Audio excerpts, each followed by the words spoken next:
On entend souvent parler de totem. On parle d'interdit. Certains même évoquent la question de tabou. Eh bien, il faut savoir que c'est une question qui a toujours existé dans nos différentes communautés. Depuis des lustres, on en parle. On ne doit pas marier telle personne issue de telle communauté. On ne doit pas balayer à telle heure. L'eau qu'on utilise pour se laver ne doit pas déborder suffisamment quand on est sous la douche.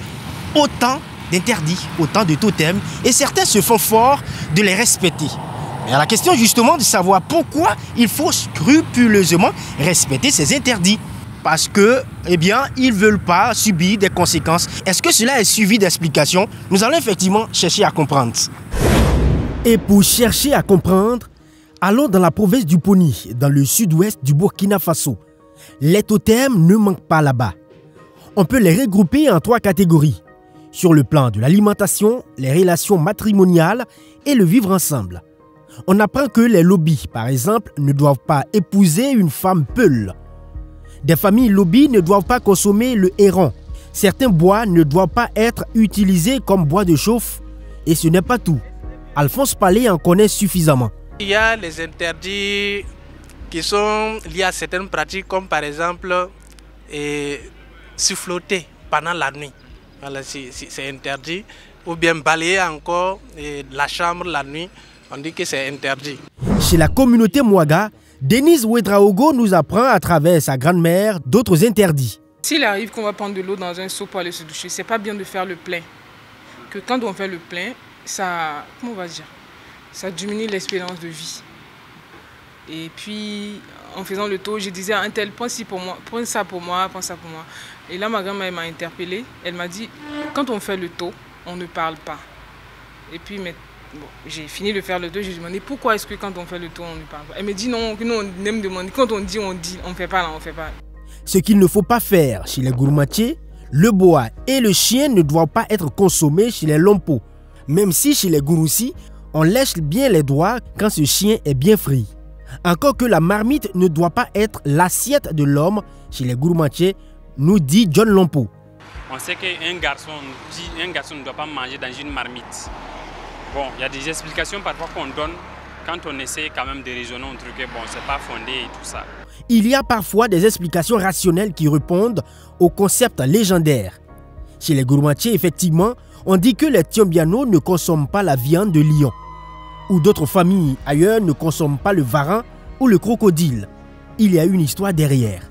Pour ce qui concerne les crocodiles, les varans qui ne doivent pas être consommés, souvent c'est lié au fait qu'un ancêtre peut se retrouver en brousse, assoiffé, et au moment où il était dans un état vraiment difficile, il voit ce reptile, cet animal, il le suit et il va trouver un point d'eau.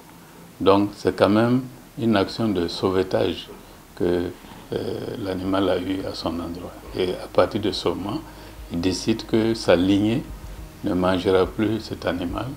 Pour le cas des communautés qui, selon des récits, ne devraient pas sceller une union de mariage entre elles, Dr Tiombiano émet l'hypothèse des cultures et des traditions pratiquées différemment.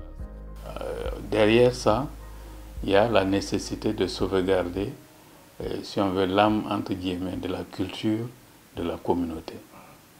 En termes d'activité, si vous prenez les populations nomades, leurs activités sont différentes des populations sédentaires. Si vous allez prendre une femme sédentaire, mettre dans un groupe nomade, vous voyez déjà la capacité de s'adapter, c'est tout un autre problème. Les habitudes ne sont pas les mêmes.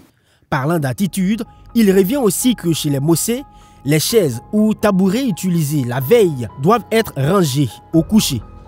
La natte ou le lit doit être aussi rangé au réveil. On ne doit pas se coucher au crépuscule. Sinon, il y a des conséquences. Certains arrivent à respecter, mais d'autres non. Si le matin tu te réveilles, que tu t'assois sur cette même chaise-là, comme ça, à la même position qu'on a laissée, tu peux voir ça peut apporter des maladies. Et aussi, tu peux voir que tout ce que tu entreprends, ça ne marche pas, mais il n'y a pas une explication à ça. À la majorité absolue, ce n'est pas encore un frein. Mais j'ai l'impression que... Bon, consciemment ou inconsciemment? Voilà, consciemment et inconsciemment. Il y a de ces choses, c'est comme si ça rentre dans le subconscient. Et en ce moment, bon, comme à force d'entendre que c'est interdit, à un certain moment, ben, on prend ça comme, on absorbe ça comme ça et on essaie de ne pas enfreindre. Sinon, je fais en tout cas le maximum pour respecter, mais dire que je respecte à la lettre et tous les jours, c'est mentir, quoi. Si parfois certains interdits foulés aux pieds ont des conséquences irréversibles, Dr Lamoudia Tiombiano précise que s'ils sont méconnus, cela n'a aucun effet. Mais le contraire peut être dramatique. Moi, j'ai vu des cas où des familles qui ne doivent pas manger le chien. Bon, et dans la perception du chien, même les chauves-souris, mais il y en a qui ont bravé ces interdits et qui sont devenus aveugles. Ça, j'en ai vu. Il y a un vécu de nos ancêtres peut-être qui révèle qu'il y a une incompatibilité du point de vue alimentaire. Avec les religions révélées et l'évolution de la société moderne, Palais Alphonse reste dubitatif sur l'impact négatif de cet totem. Pour quelqu'un qui est converti, ça dit qu'il ne se réclame plus être membre de la famille. Et à partir du moment où tu n'es plus membre identitaire de la famille, mais même si tu transgresses, je ne pense pas qu'il puisse avoir donc des conséquences. Pour les chrétiens, la Bible n'interdit pas. Dieu n'a pas interdit de ne pas manger un certain nombre d'animaux. Moi, par exemple, c'est parce que je n'en veux pas. Si je gagne du chien, mais je veux manger parce que Dieu n'a pas interdit de manger du chien. Les interdits, ce n'est pas que des mystères ou des mythes. La société africaine interdit aussi les plus jeunes de manquer de respect à un aîné, même quand il se trompe. Il n'est pas recommandé de le corriger frontalement ni l'injurier au nom d'un quelconque droit de l'homme. Cela contribue au bon vivre ensemble.